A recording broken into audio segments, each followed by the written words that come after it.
Oh yeah, there you go. Take the seats away now. You never would have sat there if you knew it was going to be the front row.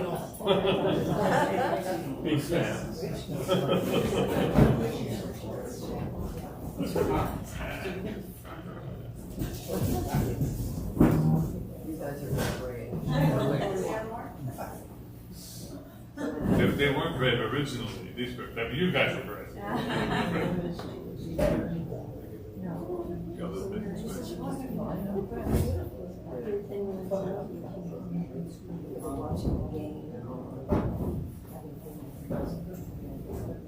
Okay, now we're ready. You ready? Do these things usually begin on time, or you wait a few minutes? Yes, it is up to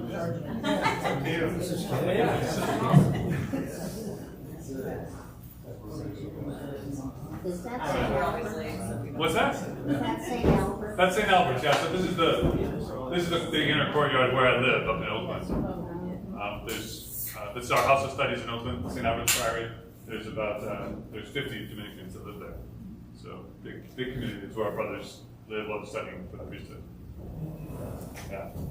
All right.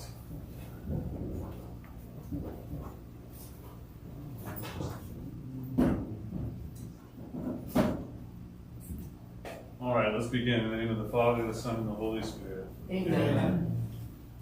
Lord God, we ask your blessing upon this time, that you would send your Holy Spirit into our hearts, open them to your love and your truth. Pray that you would give us your wisdom. And we pray especially through the intercession of our Blessed Mother, Hail Mary. Full of grace, the Lord is with thee. Blessed art thou among women, and blessed is the fruit of thy womb, Jesus. Holy Mary, Mother of God, pray for us sinners, now and at the hour of our death. Amen. Our Lady, seat of wisdom. Pray for us. In the name of the Father, and of the Son, and of the Holy Spirit. Amen. All right, so welcome everyone. My name is Father Raphael Mary, as you probably know, because you probably saw a flyer or you got some email propaganda, and that's why you're here. So I teach philosophy up at St. Albert's Priory in Oakland, at the Dominican School of Philosophy and Theology in Berkeley, which is where our young brothers studying for the priesthood, do their philosophical and theological studies. So I am a philosopher, and this is going to be a philosophy talk. So if any of you happen to not be a Catholic or not be a Christian, I would hope that you would feel right at home. Because our faith teaches us that we can use reason to reach a lot of conclusions about the world. And I think it's particularly useful here. And one of the reasons I wanted to give this talk is because I don't hear the questions of AI talked about from a philosophical point of view very often, at least in Catholic circles. And I think it should be, because there are philosophical tools that we can use to think about what is AI and how should we, and from that, think about how should we respond to it. In this talk, I'm not going to get into the response part. We are going to focus on just the question of what is intelligence and can a computer have it. And I'm actually going to address these questions in reverse order. So you might think that you want to figure out what intelligence is first, and then ask if a computer can have it. I think actually asking whether a computer can have what we have. Right? So without defining it per se, but just saying, look, you know what it is to be intelligent because you are intelligent. Right? Start there and see whether it makes sense to think of a computer having it. And then in the second part of the talk, we'll get to more what intelligence really is, what defines it, what's essential to it. Okay? So I want to begin. We often hear Catholics make vague but strangely confident assertions like, AI is not really intelligent. AI will never have real intelligence. Okay, you hear people say these things, but I very rarely hear anybody give an argument for them, or at least not a very clear argument that I can discern. And you might be worried that saying these things, you might want these to be true, but saying them also puts you in danger of sort of boldly denying that science can go to a particular place. You know, so one might worry that the claims are overly bold in the sense that they say, well, you know, we know science isn't going to go there, right? We know that technology isn't going to advance in such a direction such that computers could be intelligent. Okay, so I worry about that a little bit because a lot of times these phrases, I think they're motivated by thinking that, well, this must be true because our faith requires it. Whether or not our faith requires it, I'm going to set aside for now. And just ask, can these claims be defended with an argument? So this is a quote from Pope Leo's recent encyclical, in which he worries about the same sort of thing here. He says, it is appropriate to preface this discussion on AI with two considerations. First, any statement regarding AI risks becoming quickly outdated, given the remarkable pace at which these systems are developing. Second, all of us, including those who design them, possess only a limited understanding of their actual functioning. So I want to acknowledge this right off the bat, because I'm actually going to defend these two claims. And I think that if we're going to believe them, we ought to be able to defend them. Okay, so the goal of the first part of this talk is to give a decisive argument that these claims are true. I will argue that no computer is or ever will be intelligent. And I do this with full awareness that I can't predict the future of technology. So I want to put in a little disclaimer here. To be more precise, I will argue that no computer could ever be intelligent in virtue of executing a particular kind of software. This does not necessarily exclude the possibility of future hardware technologies being intelligent. But such future technologies would have to be radically different from what we now call computers. So I'll return to that issue in part two of the talk. So this first part of the talk is really just about computers. Now, you might say, well, okay, that's the only thing people think could be intelligent other than us, right? True, perhaps, at this moment in history. That's what people are focused on. Okay.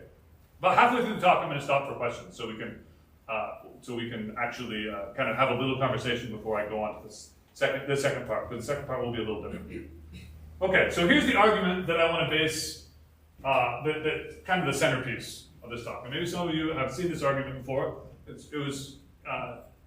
It comes from the philosopher John R. Searle. He actually first published the argument in 1980 and has defended it until his death just last year. So this is a thought experiment. Now what a thought experiment is it's an experiment we conduct just in our imagination. Now there's certain things that are dangerous about conducting experiments in your imagination, right? You don't have nature to play out the result of the experiment, you just have your own mind. And so a thought experiment has to be designed in such a way that it's pointing out some conceptual difficulty, some fact that we can see just by thinking about it without actually doing the experiment in real life.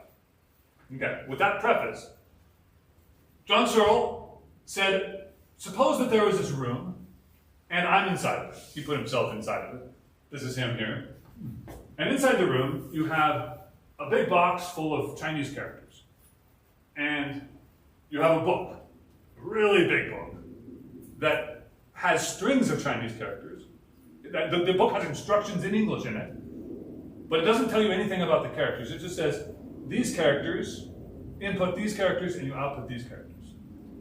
Outside of the room, you have native Chinese speakers putting in a string of characters, Chinese characters. John Searle inside the room receives them.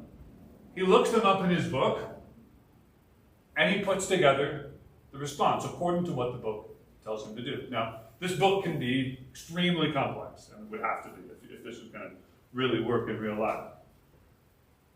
And he can do this for as long a period of time as we can imagine. And ultimately, his idea is he could convince the people outside the room that he is a native Chinese speaker. But as Searle himself was wont to say, but I don't know a damn word of Chinese. Right? All the way through this entire process, he doesn't learn a word of Chinese. Now the point of this thought experiment is that what he is doing inside the Chinese room, in taking these characters in, looking up the response in the book, and putting characters out the other side, what he is doing is essentially no different than what a computer does. Now, when I say what a computer does, I'm not thinking of any particular software. I'm not thinking of large language models, which is the popular mode of AI at this time, may not be in the future. I'm not thinking of any specific kind of software. Every kind of software operates this way because this is the way a computer operates. It takes in inputs and it puts out outputs. So the claim is, his claim, is that if he can't know Chinese inside the Chinese room, then neither can a computer.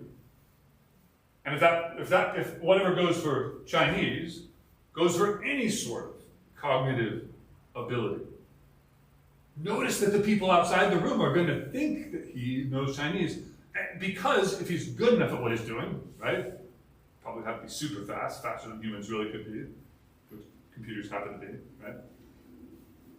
But if he's good enough at it, the people outside the room will be convinced, because the behavior of the room, as it were, will be that of a Chinese speaker. So the outward behavior matches what a human mind that knows Chinese could do.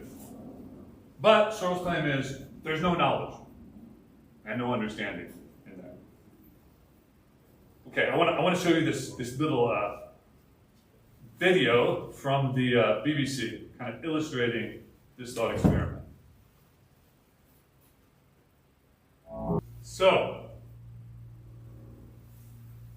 that's the argument. And so the argument is that this is what's happening with any computer program. Now, so just to review, so the input are sentences written in Chinese characters. The book itself contains instructions on how to respond to a whole range of Chinese character combinations.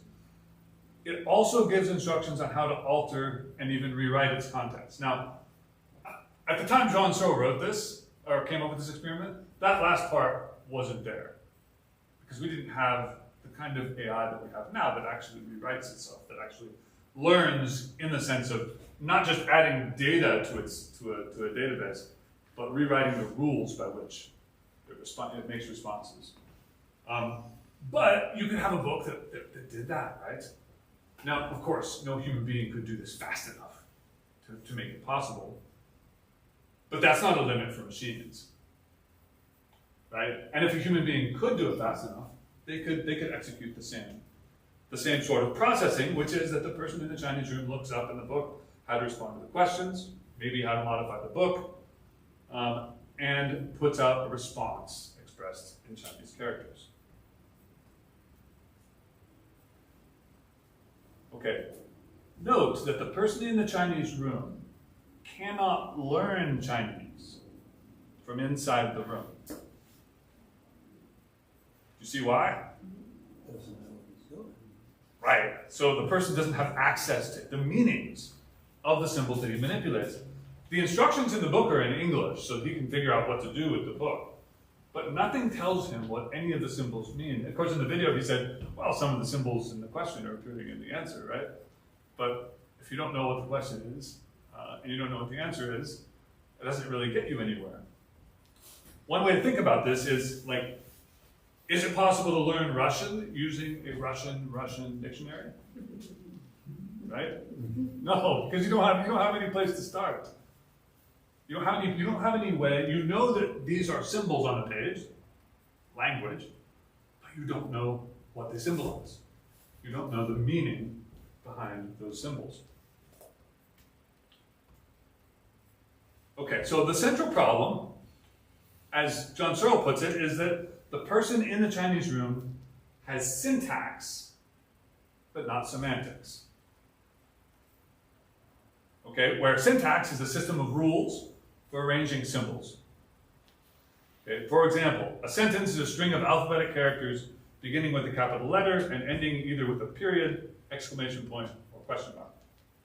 Right, that's a rule for making a sentence. Notice that there's nothing about what the meaning of the sentence is in that rule. Semantics are a system of symbols with meanings attached to them.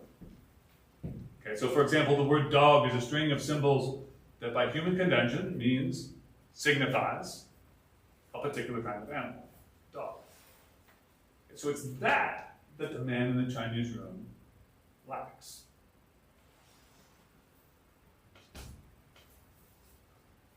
The person in the Chinese room certainly behaves as though he knows Chinese, as viewed from the outside. It seems like he knows Chinese. The behavior is the same. If he gets good enough at it, it's going to be the same as a Chinese speaker. It could at least convince the people on the outside that there's a native Chinese speaker in there. But he does not know the meanings of the characters. So, the Chinese room argument can go something like this. First premise, intelligence requires semantic content. It requires meaning. Premise 2, computers have syntax only. Okay, they only have symbols manipulated by rules. Premise 3, syntax by itself cannot yield semantic content. No matter how many symbols you put together and how many rules you have, and how complex they are, you still don't get the meaning. Therefore, no computer could be intelligent. So that's the basic argument. And I would like to pause for questions or comments, because I think that... Yeah, go ahead. I think intelligence is a misnomer. Speak up, I'm sorry. Are you familiar with Roger Penrose's work? He actually distinguishes between intelligence and consciousness. So a computer or a machine can be intelligent, but it doesn't have a soul or consciousness. So, well, anyway. Yeah, so consciousness is a separate thing. It's not so much what I'm talking about here. Yeah, but I think a machine can have intelligence. Okay, so then how would you respond to the question of the fact that it has only syntax, that it's only manipulating? It's still part of the program. It is, right, it's part of the program. It is part of the program. So that's part of the question, is whether programmers... It's a programming Yeah. that can have some intelligence and decision point if this, do that, or do that. And the question is, a machine can play chess to beat human. That's right. But the question is, can the machine know it's playing chess? Yeah, that's a good question. But the real question here is, So the machine, would it have to know that it's playing chess in order to be intelligent? Yeah, that's actually a good question. Well, I don't know. I think a machine can be intelligent enough to beat human in like chess, but does it know how it's actually playing? Right. So here's a way we talk about intelligence in two different ways. Yes. In one way, we talk about it in terms of what it can do, right? In another way, we talk about it in terms of what it is and what's going on, what's causing the thing it's doing. The interesting thing about the Chinese room is that what it can do externally is speak in Chinese. The room, with John in there and the book and the symbols, that system together, it speaks Chinese in a certain sense, right? Because to the speakers on the outside who don't know what's going on inside the box, right? It seems to be doing the same thing that a Chinese speaker would do. Well, anyway. But the question is, do we consider that to be intelligence? Yeah. So I would call history, for example, for Egyptian hieroglyphs. So there was a scientist named Champollion. He traveled to Egypt with Napoleon Bonaparte, and then he was exposed to the hieroglyphs. He didn't know a thing about them. Yeah. So then, for him, it was just signs. But just looking at patterns, he started to say, okay, I can find the structure. I can see that this sign resembles something, so I can guess that it might mean something. So he was able to get the meaning of it, even though, as in this example, he didn't know a thing about initially whether there was meaning. So is there a way, if you compute a lot of all the sentences, you can get to some understanding of what they are, even though at the beginning we don't know a thing about them. I think, so the hieroglyphics example is very interesting because it seems parallel to the Chinese room. The difference is that with the hieroglyphics, probably the way that almost certainly the way that he figured out what they mean is by a few things. Context, exactly. So he saw them in the context of a burial rite, right? And he saw the same thing in the context of a different burial rite, and he compared those to each other. Also, Egyptian hieroglyphics have, they're pictorial, and so they have a certain representative aspect to them, right? So the difficulty is in the Chinese room, you don't have any of that context at all. But it's partially it's designed that way to remove the context. So I'm not sure that the same thing could happen. There was a question back here? Yeah. Well, the context. I'm the technology teacher, so. Oh, okay. And so one of the things I've been sharing with students is, the thing that's going around, like, ask how many R's are in strawberry, and it comes back with like that there's 7, and it's the second 9th letter, or something, so it's like, it doesn't, it was kind of, my dad was saying garbage in, garbage out, so it's like, whatever is being learned from, where it's getting its learning from. So it's not, it's just, it's a collection of information that can be, analyzed and synthesized quicker than we can. So it's, Right. it's a thing, it's a tool. So that's right. I think that's the way we should look at it. However, I do want to emphasize that whether or not AI makes mistakes is not part of this argument. Yeah. I expect that it's going to make fewer and fewer mistakes as technology advances. I think that's virtually certain. So it's really that latter point that you make. That this is it's just a manipulation of symbols in and out. Is there a question here? Is a robot analogous to a computer? So a robot is usually like it's got a computer in it, right? So It's something that moves around that has a computer in it. So a robot can adapt its behavior according to the experiences it has? Well, whether or not a robot has experiences is not really what this talk is about. The question is really whether it has intelligence, like we have.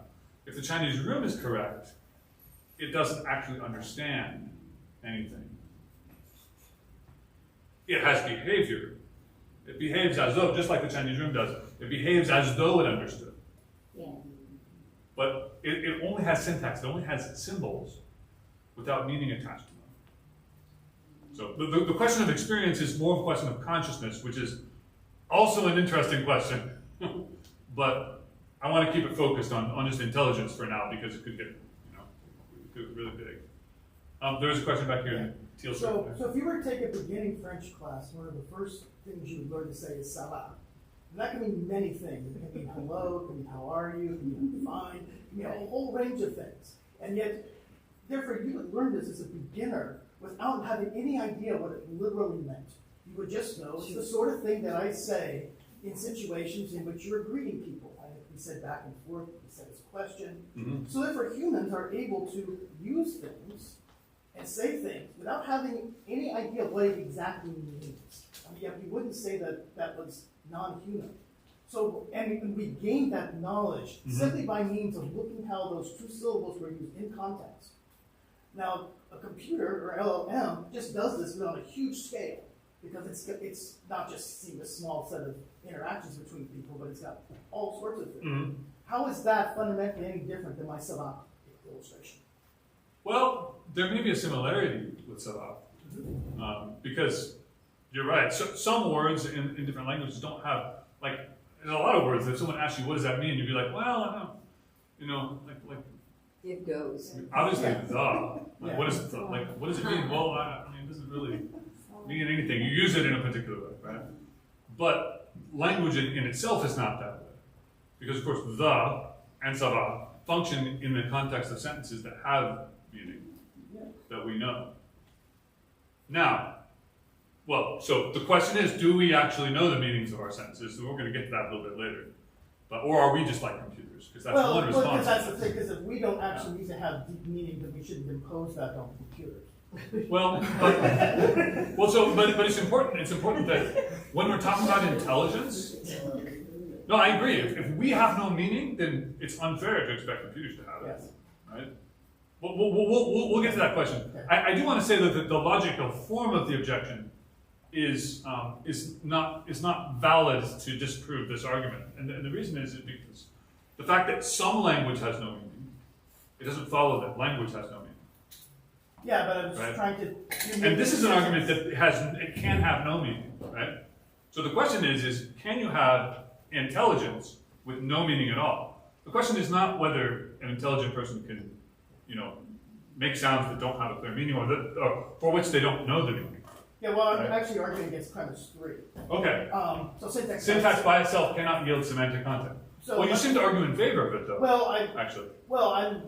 I'm saying that that's setting up a dichotomy. That there's syntax and semantics, but maybe it's more subtle than that. Maybe there's syntax and there's you know how to use certain words in a certain context, and you really know what the heck you're saying. Yeah, there could be something in between for And given. so therefore, I'm actually arguing against premise 3 there, that dichotomy that you're setting up between syntax and semantics may not be fully what the real system is like. Yeah, so even if we concede that there is no semantics in the use of sabah, let's say, Yeah. for some people, even if we concede that, it doesn't follow from that you get semantics from syntax. In fact, you're conceding that you're not getting but semantics. then Right? it also gets premise 2 that. It's really premise 1 you're denying. Well, no, it's because if I got the meaning of sabah by just looking at contextual clues, and computers can look at large sets of language, which is just a set of Yeah. contextual clues, then in some Yeah. sense, premise 2, computers have syntax only, may not be true, because that would mean that I'm only using syntax only when I'm saying sabah. If premise 2 is not true, then it must be the case that you can get to the meaning of the Chinese characters from inside the Chinese room. No, I'm not. I'm saying that in the case of sabah, I don't have meaning, nor do I have just syntax. I have this intermediate thing. But you have your intelligence. Is what I'm So I'm not talking about sabah, I'm talking about the computer, Yeah, I because that's know, what but we're talking about here, right? Actually, So- But I'm Yeah. making an analogy that if I tried to use this Yeah. argument to prove that humans can be intelligent, intelligence requires semantic content. Humans have syntax only. Syntax therefore cannot yield content. Therefore, no human could be intelligent. You would say that's a false premise because of premise 2. Humans can't have more than syntax. And I'm saying that computers can have more than syntax too. But you haven't given an argument for the computers can have more than syntax. You gave an argument about sabah, which is about Yeah, but I'm humans. saying, but I'm making Right. an analogy between the use of Yeah. sabah and the use of. Yeah. You can. Well, you can use a word without knowing what it means. So the important thing about the Chinese room argument is it's intended to cut off those analogies, to explain why there's not an analogy actually there. Because what the computer is doing is just what John Searle is doing in the Chinese room. Right? There is no analogy between the two, because the system is incapable of getting at meaning. Right? That's the way the thought experiment is set up. And the claim is that that's just what a computer does in large language models too, just as much as anything else, because the only thing even close to intelligence in the Chinese room is Searle, right? He's intelligent. But he can't use his intelligence because of the way the system's set up. But the argument is working only because because you're assuming that it's a black box, that you can't see inside the little human looking in. Let's move on, and maybe we can talk afterwards. Okay. There's a question back here, yeah. Yeah, kind of on that, I think, like you laid it out that a computer can be intelligent because it doesn't know the meaning of characters. So that made me think, like, what does it know? What does it mean to know the meaning of a character? Yeah, So, like, it's a good as question. a baby grows up, how do they know what a word means? And that's, like, kind of how someone reacts when you say something, Yeah, or how someone else, like, refers to something. So if a computer can have a memory of, like, okay, if I output this and the human said this, now I kind of know that in the sense, the same way that a baby would kind of learn language as they grow. So just thinking of that, like, what does it mean to know the meaning of characters? so hold that thought. I'm going to talk a little bit about that in the second part of the talk, because it does make us question, well, what do we even mean when we say we understand? Yeah. It's just like how you react to things like this. How you Yeah. see. Well, that's going to be the question, right? Is it just the way we react? Is it just inputs and outputs? Because if it is, then we're doing exactly what the Chinese room is doing. If all it is inputs come in and we know how to respond to those inputs, it's just stimulus and response, then in fact, our intelligence reduces to something like what's going on in the Chinese room. There's inputs, and he's giving precise outputs in response to it. So that's something to think about. Was there a question over here? Okay, let's just take a few more here. Yeah. We talk about semantics and meaning. I take that to mean relationships. That large language models are very good at creating relationships. They can draw on Creating relationships. Yeah, they can draw on almost any kind of data on the internet, right? And create new information, even art, for instance. Mm-hmm. Right? In this sense, are you saying that meaning, from the computer sense, is the creation of these relationships, and that we take that to mean machine intelligence, machine meaning? So I haven't given you a definition of meaning, right? And that's what we're going to talk about here in the second part. And so I've left it intuitive.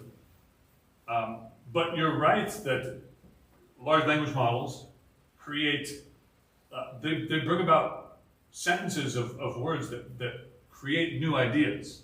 Ideas that the people who programmed them didn't have, ideas that the people who were putting the inputs in didn't have. That's very clear. However, there's a certain way in which a calculator does that too. Right? If you add two giant numbers in a calculator that you wouldn't be able to add quickly in your head, a new number is going to come out that you hadn't thought of, and that the calculator just gave you. So is a calculator a form of intelligence then? We don't usually think so, because the calculator is just rearranging the symbols. It's just doing what theoretically we could have done given a lot of time. I think I prefer Roger Penrose's explanation than this. I don't think Roger Penrose is talking about the same thing. It's not the same thing. Yeah, it's not the same thing. It's kind of similar. Is if A doesn't contain B, then if you hire more A, how can you expect B to emerge from That's A? right. That's right. You hire more and more codes and more data, but there's no. So how can you expect B? You just That's the idea. That's the idea here. Is that the Chinese room is a simple example. Large language models are insanely complex. Yeah, but what is going on in them is just more of the Chinese room, just a whole lot of it in very complex arrangements. Is that absolutely true? Because basically, the thing about software where it's deterministic, right? In the example of Chinese room, you take this set of characters and generate that. But in AI, it's not deterministic. You can ask the same question twice, you're going to have different answers, right? So a bit like the brain, if we're asking the same question, you may answer based on the context. So it's getting closer because it's using some kind of... Well, I mean, indeterminism isn't the same thing as intelligence, right? And you certainly could have a book that gives multiple possible answers, and one just gets chosen. You just worried me a little bit when you said that these models are capable of generating ideas. Well, because I originally said strings of characters that we understand as ideas. Yeah. Right. But I think it's precisely the human reader of that new content can turn it into an idea. Because to me, an idea intrinsically has meaning. Right. And so I don't think the computer is generating the idea. They're generating a new pattern that wasn't predicted by the person who wrote the code.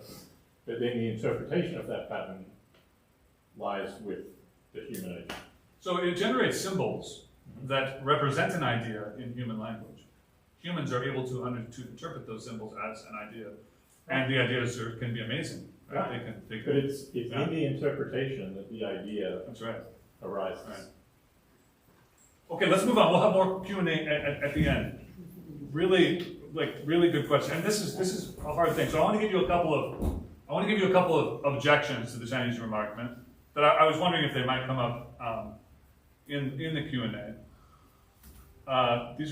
So I'm just going to give you two objections. So the first objection is the person in the Chinese room is not analogous to a computer running AI software. Rather, the whole system, room, person, book, and basket of symbols, is so analogous. So in other words, remember, John Searle says, I don't know a word of Chinese, therefore neither does the computer. This person says, doesn't matter that you don't know a word of Chinese. It's the system that knows.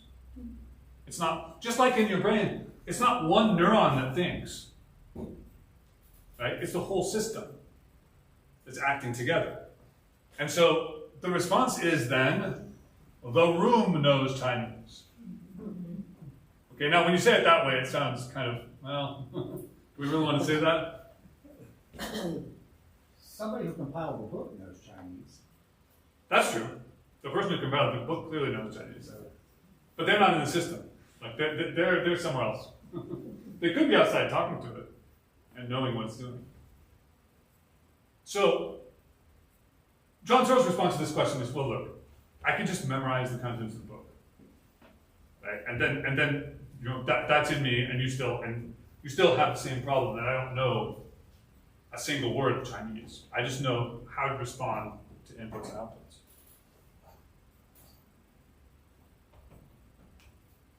So the second objection, I think, is more thought-provoking, and in a way, more radical. So the second objection is this: semantic content is only an illusion. It is not scientifically respectable to believe that our minds have some sort of meaning in them beyond their raw computational power, the power to deal with inputs and outputs. After all, our brains are made entirely of physical stuff, and physical stuff doesn't have meaning. It just is. Thus, our brains are no different from computers. All they can do is manipulate symbols. Hence, premise one of the Chinese room argument is false, that intelligence requires semantic content. If you assume we're intelligent, according to this, we don't actually have meaning in our minds. All we're really doing is something like in the example of Sava, something like in the way, maybe the way a baby first learns its first words, right? It uses it by seeing the way that it's used and learning what output to give in response to an input. So the idea of this objection is that's all our minds do, too. Yes, but that's not reasonable. Well, I would say that as well, but there are a lot of philosophers who argue that this is the case. Well, something like this is like the case. So I think we have to at least think about this response to the argument. So it's challenging because it requires us to ask the question, what is intelligence? So is intelligence, and this is sort of the question you were getting at with chess, right? Is intelligence just the ability to carry out an operation? In the case of large language models, they carry out operations that no human could carry out, or if they did, it would take forever. You know, generate a possible chemical composition for a medication that does this, right? It maybe generates 10 of them. We test them in the lab, and one of them turns out to be correct. It would have taken us 50 years, maybe, to discover something like that. And it did it in a matter of minutes. So is it just the output that defines what intelligence is? Or is it something else? Well, Okay, so this is part 2 of the talk. We'll save the question until the end. There's not that much left here. Okay, so recall that I started with a kind of intuitive definition of intelligence. Intelligence is just what we have. Right? But see, this objection is problematizing that. It's calling into question, what do we really have? And this is kind of what you were saying in the back. Like, what is it to understand? What is it to have meaning? Okay, so what is it that we have? So one feature of our intelligence seems to be that our thoughts have meaning. Our thoughts signify things. Now, I don't know, to some extent it's difficult to give an argument for this, because it's like the first thing that we know is that we can think. Right? There are things, we have like, I can think about the dinner roll I had tonight over at the Dominican house. And I can think about dinner rolls in general. And if you ask me, well, wait, how do you know that your thoughts are about dinner rolls? How do you know your thoughts aren't about tigers or running? I don't have a particular answer for you. I just because that's what I'm thinking about. Right? Like I don't have Like, there doesn't seem to be space in my mind to doubt whether my thought is about a dinner roll. You know, like, it doesn't seem like for example, I can doubt whether this podium is here. Like, maybe I'm hallucinating. Maybe all my senses are tricking me, right? And this podium actually isn't here. I don't believe that the podium's not here, but I can understand what it would be to be mistaken about the podium being here. It's hard for me to even see what it would mean for me to be mistaken about knowing that my thought is about a dinner roll. You sort of see what I'm saying? Like, there's like no space between me and the thought in a certain way, in order to fit in doubt. That's an identification. So this seems to be a distinctive part of intelligence, something that intelligence has. But, and here's the question: could it be only an illusion? So could all of our language be something like the Sava example, where all we've really learned is, in this situation I use this word, and in this situation, and I use it this particular way. I have a kind of a set of inputs and outputs that I consult. Could that be the case for all of the meaning in our mind? I don't think so. Well, I don't either, sister. I really don't. Like, Well, because many people agree on it. Then. so I want to claim, and again, it's very hard to come up with an argument for this, because when someone supposes that maybe your thoughts don't have meaning, I don't know what they mean. Kind of like in a certain way, I can't quite go there with my mind. So I don't think that we can consistently doubt that our thoughts have meaning. We know immediately that they have meaning, and we know immediately what they mean as well. If that's right, then we can now name at least one necessary feature of intelligence. All intelligent systems have intrinsic meaning. Okay, now this word intrinsic is really important here, because this is what it separates us from the Chinese room. Okay, what precisely does intrinsic mean here? Intrinsic means from within, or from its own nature. It contrasts with extrinsic, which is the way that symbols have meaning. Like, symbols do have meaning, but it's extrinsic. It's imposed upon them from the outside. Right? So this word intelligence has meaning because these particular squiggles, right, has meaning because humans have agreed to a particular meaning associated with that combination of symbols. In other words, the meaning has been put on it. It's not that, like, this combination of squiggles and lines has of its very nature some meaning. Right? We have given it that. That's what it is to be a symbol. And so my claim here is that if our minds have meaning, if our thoughts have meaning, there needs to be somewhere in us intrinsic meaning. In other words, meaning that's not merely symbols. One way to think of it is it can't be symbols all the way down, because a symbol's meaning has to come from somewhere.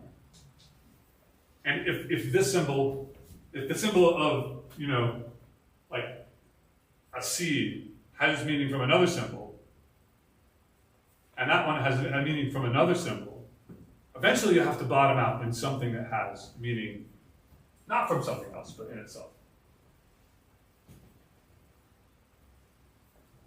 Okay, so for example, suppose I tell you that that little star means squirrel, and little squiggly means nuts.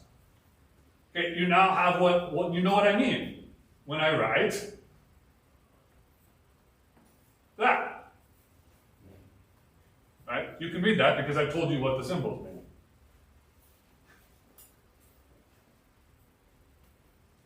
But the star and the squiggly don't mean anything intrinsically. Like, in themselves, they don't have meaning. They have extrinsic meaning because I said, let the star mean squirrel, and let the squiggly mean nuts. I've declared it, I sort of made myself God in a way over them, right? I've said, these will mean this. And now, given that you're listening to me, you know that you can read the sentence with those symbols in it. But they don't have intrinsic meanings. They're symbols so their meaning is extrinsic, imposed upon them from the outside. In this case, imposed by me. So, and the meaning of all symbols is extrinsic. It's parasitic on something outside of themselves. They have no intrinsic meaning, they get their meaning from something else. Thus, if my thoughts have meaning, and I would say with Sister that they must, because I can't see my way to denying that my thoughts have meaning. Even if I did, like, the word deny has meaning, right? I would be contradicting myself even in trying to state that. So I seem like my thoughts must have meaning. If they do, they cannot be purely symbolic or extrinsic meaning. It can't be just that. Sometimes maybe, you know, we have some idea that we don't really know what it means. Somebody taught us a word, right? And we know how to use the word in certain circumstances, but we don't really know what it means. That can happen. But that can be all that there is to our minds. If it were, then their meaning would have to come from someplace else. And where would that someplace else be? Of course, unless we go back to the place of saying that our minds have no meaning. So it seems then that our thoughts must have intrinsic meaning. Something intrinsic to them. Something that has meaning in itself. In us. And that's a little bit creepy, right? Because like all the things that have meaning in the world, everything that comes out of like a chatbot, right? It's going to be strings of characters, right? They're symbols. They're just like the star and the squiggle, they don't have meaning in themselves. They have meaning because humans have imposed a particular meaning upon them. So what is this? So we can now formulate an argument, and this is the provocative part of the talk. I think this is the more controversial part, that no purely physical system could be intelligent. Okay? This is all me. This is not John Searle. Note that this is a stronger claim. John Searle, by the way, would reject this the argument I'm about to make, because John Searle was a materialist. Note that this is a stronger claim than the claim that no computer can be intelligent. Okay? This is a claim that no physical system could be intelligent. Okay, so here's the argument. First premise, to be intelligent, a system must contain intrinsic meaning. Okay, it can't have merely symbolic, only symbolic meaning. Two, no purely physical system contains intrinsic meaning. This is the controversial premise. Yeah. Right? That's the controversial premise. And the conclusion is that no purely physical system can be intelligent. And so you might ask, well, why should we believe that second premise? Right? Premise one, I claim, must be true unless our most basic experience of our own intelligence is somehow mistaken. Unless I'm somehow mistaken that my thought about dinner rolls is about dinner rolls. Or about anything. And it seems very, like I said, I can doubt the existence of the podium. Seems kind of crazy, but I can understand how I could be mistaken. I can't understand how I could be mistaken about the meaning of my thought podium. Okay, so premise one seems like it must be true, but why think that premise two is true? And I think that I want to leave this for the Q&A, but I'll say just a couple of things here. Does anything physical have meaning? That's my question. Do carbon atoms have meaning? Do rocks have meaning? Can anything made purely of physical stuff have intrinsic meaning? It's hard to get one's mind around something physical having any meaning at all. Like what do we even mean by that?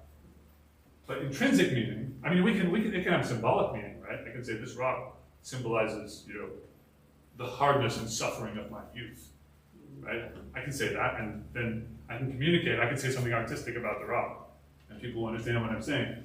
But the rock doesn't mean that in itself. And so it is I claim, for every physical system. It doesn't have meaning built into it. If it has meaning at all, it's symbolic, imposed from the outside. Again, just like the strings of characters that come out of a chatbot. They have meaning because humans understand them. So you're saying humans aren't purely physical? They don't. Well, that would be a conclusion you'd have to draw from this if this were right. Yeah, but so how can you prove that? yeah. Well, so let's get to the Q&A. So this is the way I'm trying to prove it. I don't call it a proof because I think this second premise needs more defense than I have time to give here, right? But I'm trying to give you an intuitive insight into something physical having intrinsic meaning is really spooky. Like physical things have physical properties. Right? Meaning doesn't seem to be a physical property. At least it's not a property we can measure, right, in a lab. And so, if physical things could have meaning, intrinsic meaning to them, it would have to be something that we can't detect. And I'm not sure what that would be, right? Which makes me think they probably can't. Okay, let's move to the Q&A.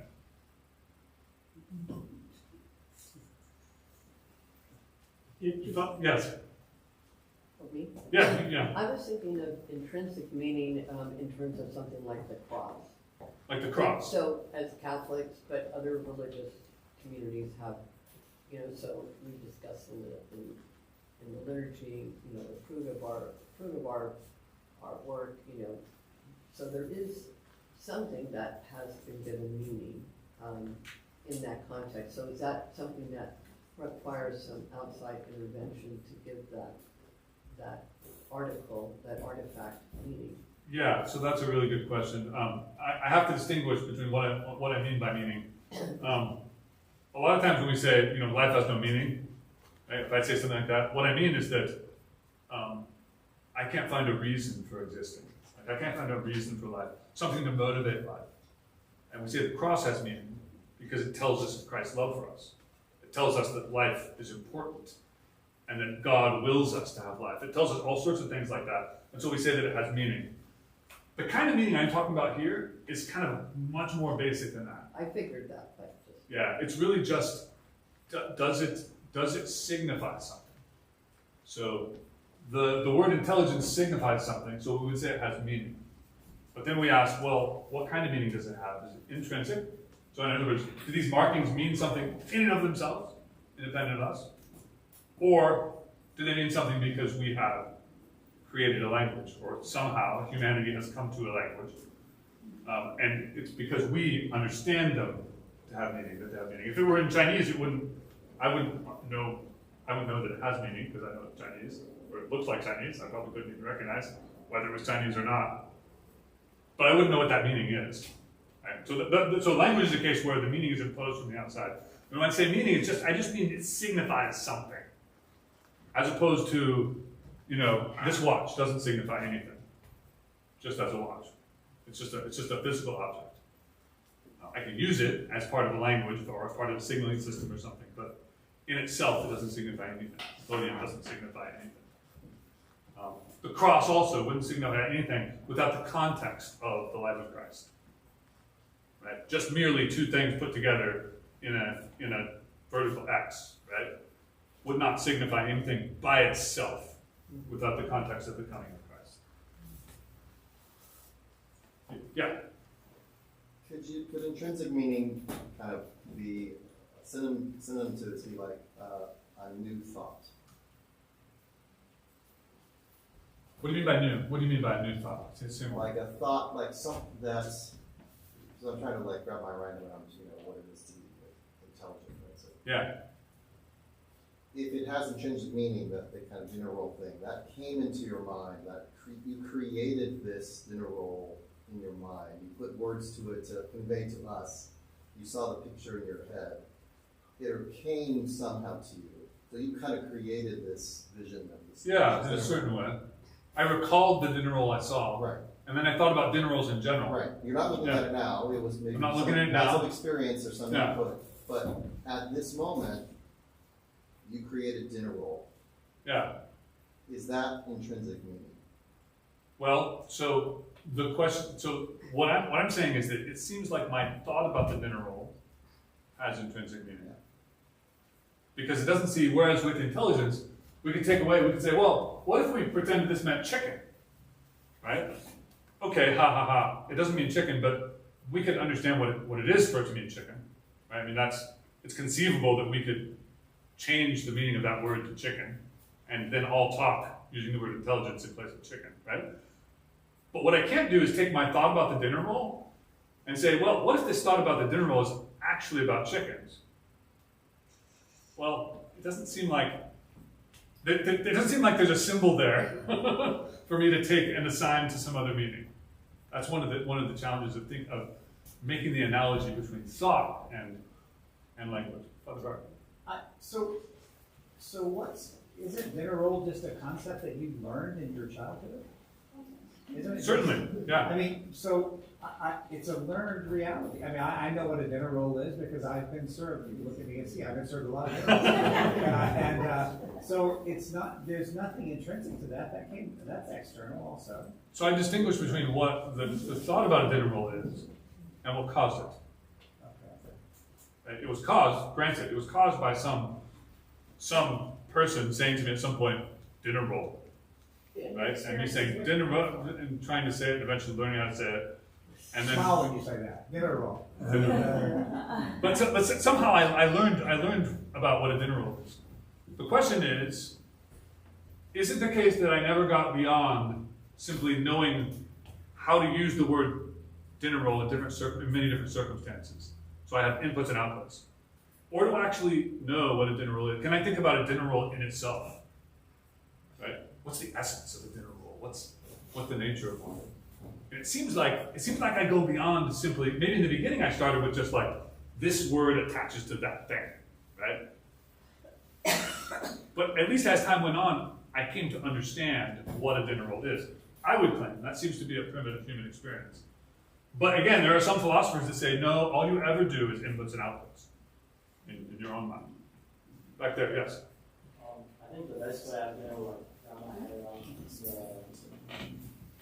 intrinsic meaning thing. Like, even though right now when you talk to one of like the best models out there, when it gets back and like give you the thought of like, okay, like it's really intelligent. But everything it's giving back to you is based on the extrinsic meaning of things that you've given it.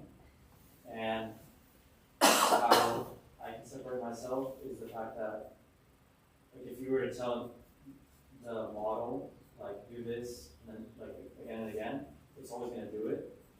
But you can tell a human like you can give a human instructions, but they can actually decide to not do it. Okay, yeah, so there's two things in there. Sorry, I didn't want to cut you off. No, go ahead.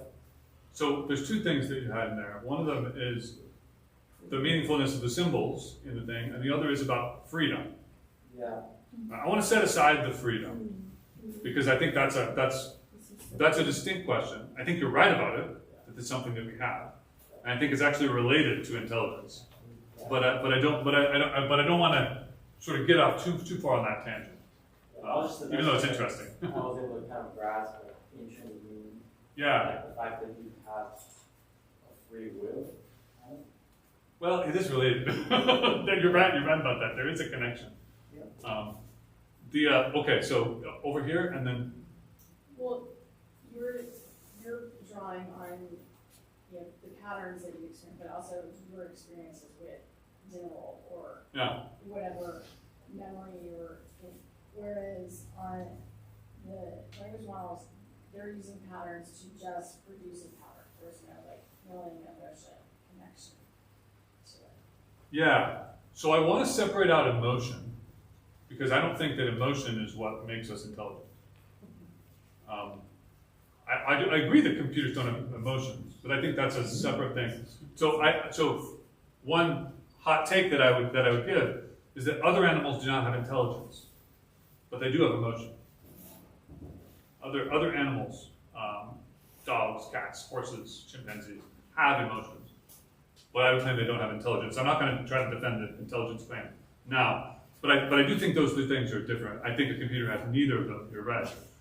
But what a large language model is doing is it is rearranging symbols, right? Symbols that have been given meaning by us, and it's doing it in marvelous ways. Yeah, it's looking at patterns. It's doing it in marvelous ways, such that the output of it is incredible. Part of the point of the Chinese room is that you can have the outward behavior without the understanding, without actually having intelligence.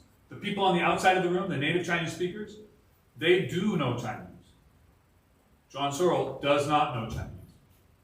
And yet, he's able to behave like someone who knows Chinese because he has this mechanism, this book, to be able to arrange the Chinese symbols in a way that the people outside will understand because of rules. Okay. Yes. Yes, so all physical systems are subject to gravitational forces. True. So would gravitational forces be a beginning of a meaning? Because it's intrinsically something that is beyond the object itself. It is something beyond the object itself. So extrinsic meaning is meaning that comes from beyond the object, but it doesn't follow from that everything that comes from beyond the object is extrinsic meaning.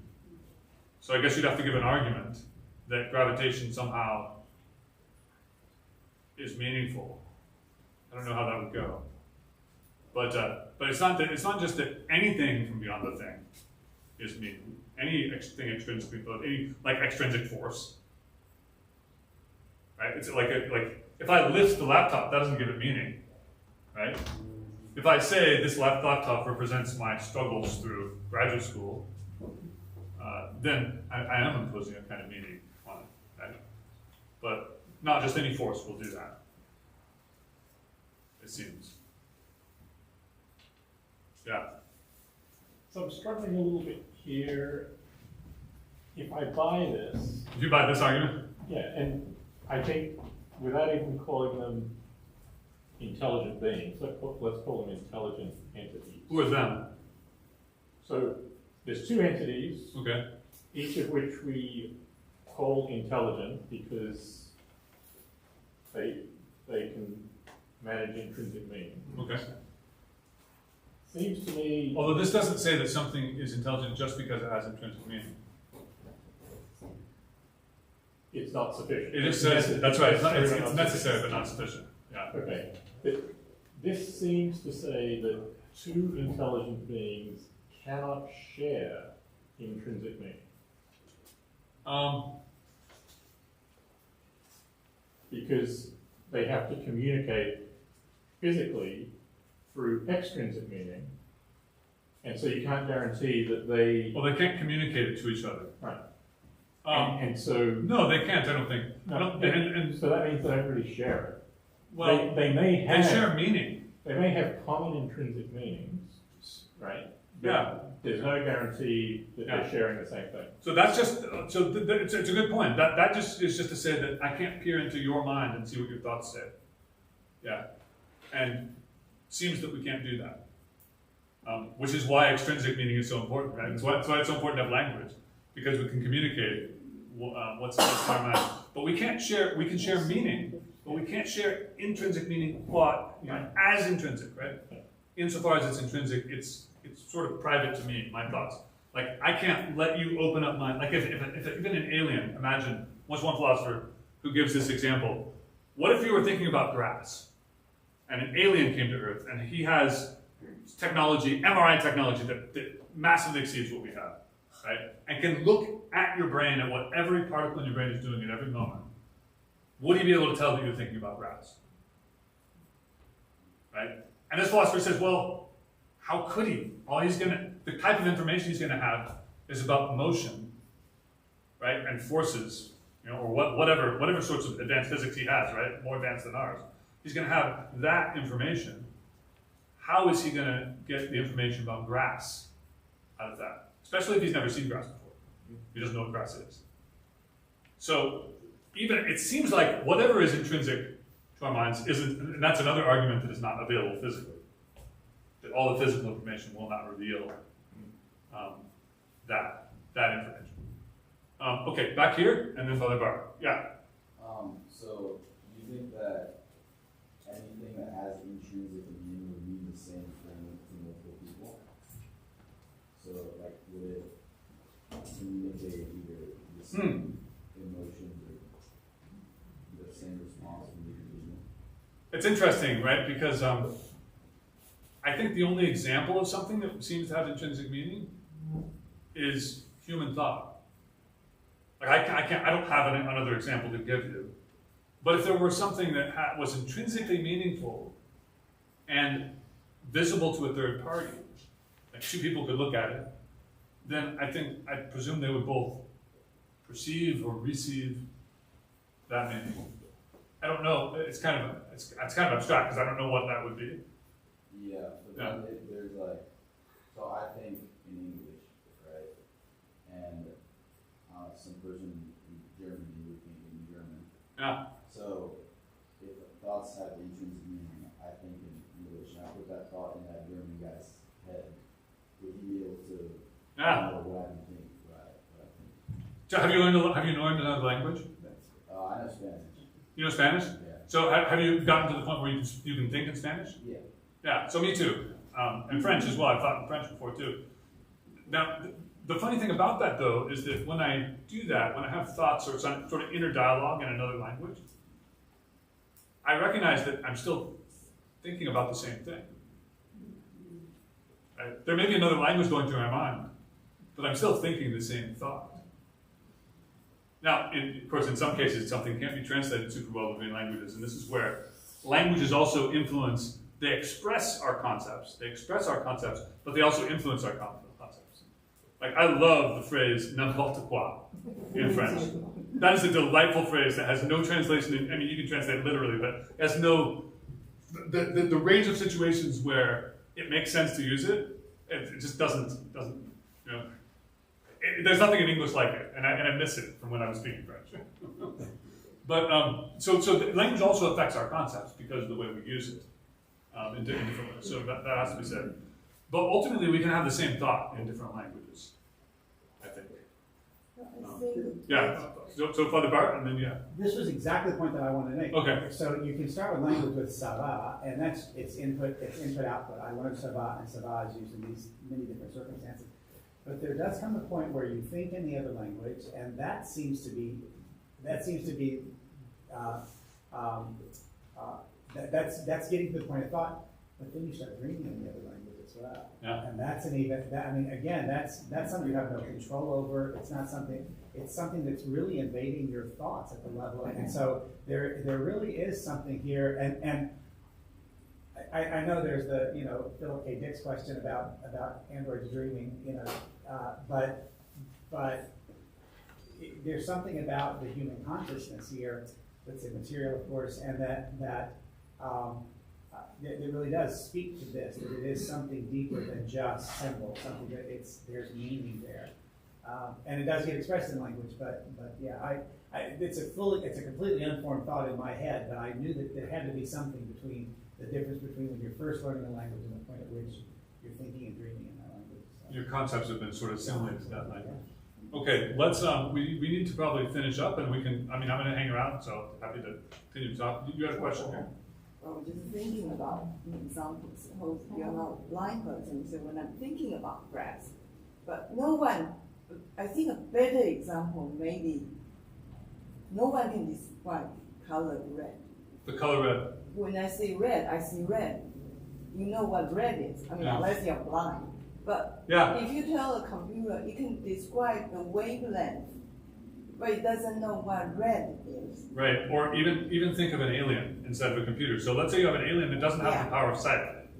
He has other senses. So okay. I think that if we boil down to the basic, more universal concept, all languages are the same.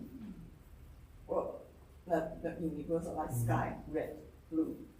Okay. Because they relate to common experience. Yes. Yeah. And that's the common experience of humans.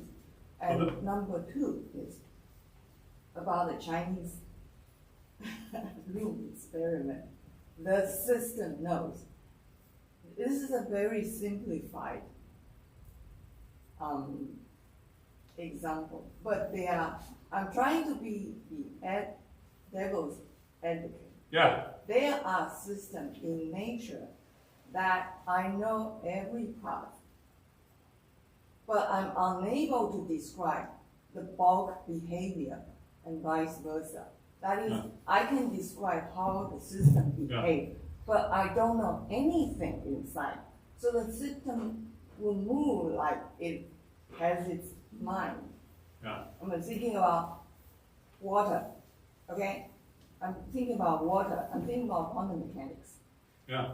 And then, so So I think the objection one is actually more powerful to me. The system objection. No. The system objection is not as powerful to me. Okay. The illusion The objection, illusion objection. because you say it's an illusion. But Yeah. to conclude that it's an illusion, you must have a standard set. This is reality, therefore I know it's illusion. So first you have to define what is real and what is illusion. Right. So it's like a circular. It is Right. a circular argument. Okay?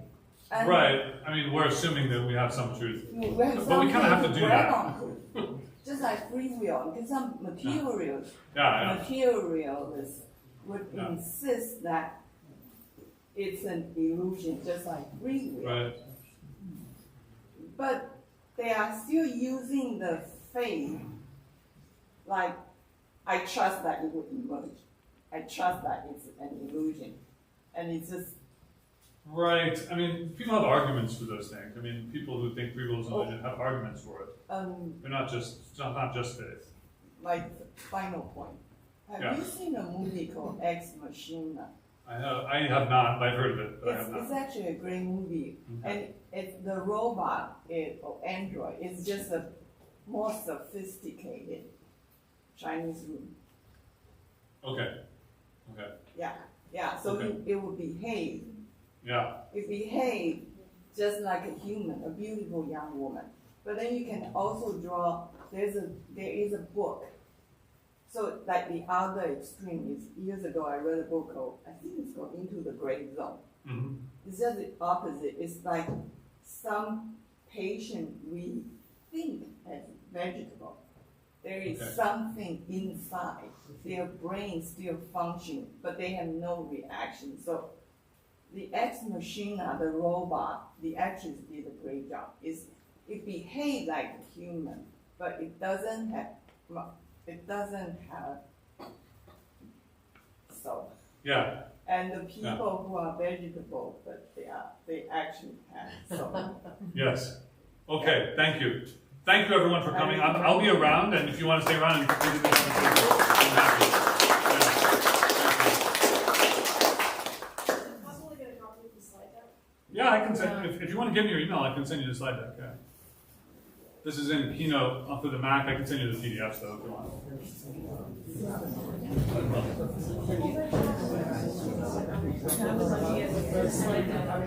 Good. Yeah.